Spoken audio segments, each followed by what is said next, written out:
All right, let's dive into a really fascinating puzzle at the heart of modern AI. You see these massive models like GPT-4 getting bigger and bigger. We're talking trillions of parameters. And somehow they just keep getting smarter. But here's the thing. For decades, the basic rules of statistics said this, well, it just shouldn't be happening. So what on earth is going on? This is the big question, right? Classical theory tells us that when a model gets too complex, it's supposed to start overfitting. Basically, it stops learning general rules and just starts memorizing the training data. So its performance on new stuff it hasn't seen before, should actually get worse. And yet, with these giant neural networks, we're seeing the exact opposite happen. Okay, so let's really look at this, because this is wild. On the left, that's the classic U-shaped curve we all learned about. There's a sweet spot for how complex a model should be, and if you go past it, boom, your error rate shoots up. But look at the reality for deep learning on the right. As models get absolutely massive, well past the point where they can memorize everything, the error rate starts to go down again. This completely bizarre phenomenon is called double descent, and it pretty much broke all the old assumptions. To figure this paradox out, researchers did something pretty clever, something physicists do all the time. They took it to the extreme. They asked, instead of a network with 1 billion neurons, what if it had an infinite number? This is called the infinite-width limit. It's this theoretical playground where all the messy, chaotic details of individual neurons just average out, and suddenly you can see these simple, powerful laws hiding underneath. And this amazing theoretical leap, it led to a brilliant first answer back in 2018, a mathematical tool that seemed to explain everything, called the Neural Tangent Kernel. So the core idea of the NTK is that when a neural network becomes infinitely wide, its incredibly complex training process, well, it simplifies a lot. It actually starts to behave just like a simple, predictable linear model. And this was a massive breakthrough. I mean, it meant we could finally analyze these absolute behemoths with clean, elegant mathematics. But, and this is a huge but, there was a catch. The NTK theory showed that in this infinite limit, the network's internal features are essentially frozen. It doesn't actually learn new ways of seeing the world during training. All it's doing is taking the random features it was born with and figuring out the best way to combine them. It's powerful for sure, but it's also kind of lazy. And this laziness turns out to be a major flaw in the whole theory. When we look at real-world AI, the most incredible thing about it is its ability to learn new features, new representations of the world. And this beautiful NTK theory, it just couldn't explain that magic. So this created a huge mystery. If the perfect mathematical theory described a lazy learner, why were our actual real-world models so much more capable? How come they were learning all these rich, complex features while the perfect theory said they shouldn't be? And you can see the problem crystal clear when you just look at the numbers. A real-world ResNet 50, it can classify images from ImageNet with around 76% accuracy. Not bad, but its theoretical NTK counterpart, which has the so-called benefit of being infinitely wide, it tops out around 60–65%. That 10–15% gap is a massive difference. It's proof that something really, really critical was missing from that lazy learning story. To make it even more intuitive, think about that classic example with word embeddings. You know, where in a well-trained model, the idea of king minus man plus woman gets you really close to the idea of queen.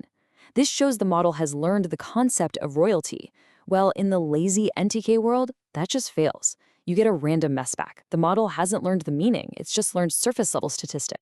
So this brings us to the crucial point. We've got a fundamental conflict on our hands.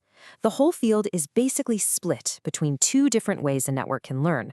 There's the simple, predictable, lazy regime that the NTK describes, and then there's the powerful, complex, rich regime where the real feature learning actually happens. And these are really two totally different worlds of training. On the left, you've got the lazy regime. Features are static, the model is basically linear, and its whole perspective on the data is frozen right from the start. But on the right, you have the rich regime. The features adapt to the data, the model is deeply nonlinear, and its perspective actually evolves during training. This is where the magic happens. So, which world does a network end up in? Well, here's the kicker. It's not random. It's a choice. It's an engineering decision. The entire difference between a lazy learner and a rich feature learner comes down to the precise mathematical recipe you use to set up the network at the very, very beginning. And that realization led to this new kind of grand unified theory of neural network scaling. It's a specific recipe designed to guarantee that a network avoids that lazy trap and enters the rich feature learning world every single time. It's called UP, or get ready for it, maximal update parameterization. It's basically a precise set of rules for setting up a network's weights and its learning rates, all to ensure that as the network gets wider, it also gets better at learning features, not lazier.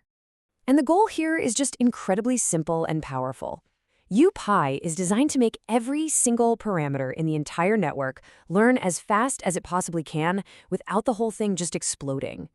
By maxing out the updates, it forces the network's weights to move really far from their initial random state, pushing it squarely into that rich feature learning regime we want. So what does this recipe look like? Don't worry, you don't need to be a math whiz here. Just notice the key difference. In a standard setup, the learning rate is pretty much the same for all the layers. But in UPy, look at that. The learning rate for the input weights is massively boosted. It's proportional to the width of the network. This basically injects a ton of energy right at the source, forcing the model to learn meaningful features from the raw data. Okay, this is all a really fascinating theory, but here is where it becomes an absolute game changer. This recipe isn't just about better performance, it's about efficiency. It is a potential billion-dollar shortcut for building the next generation of AI. This practical application is called U-transfer. And the idea is, because UP creates these stable, predictable scaling laws, it means the ideal training settings, like learning rate, for a small model are the exact same as the ideal settings for a gigantic one. So you can find the perfect recipe on a small, cheap proxy model and then just transfer it directly to a model with billions of parameters. And the workflow is actually super simple. First, you set up your model using the UP scaling rules. Second, you take a tiny version of that model and you tune it like crazy. Third, you literally copy and paste those perfect optimized settings over to your giant model. And finally, you can train that giant model with total confidence, knowing you're using a near-perfect setup without having to spend millions on trial and error. And believe me, this isn't just some fantasy from a research paper. This technique, mu-transfer, was reportedly used to help tune massive foundation models. You might have heard of one called GPT-3. This represents a fundamental shift in how we build large-scale AI, making it more of a predictable science and less of a dark art, and saving just immense amounts of time and money in the process. So think about that journey. We went from a paradox that seemed to defy statistics to a beautiful but flawed theory, and now, finally, to a practical recipe for building smarter and smarter AI. We actually understand how to make bigger truly mean better. So the final question is, as we use this recipe to build even more massive models, what incredible, unforeseen capabilities are they going to learn next? That's the exciting frontier these scaling laws have just unlocked.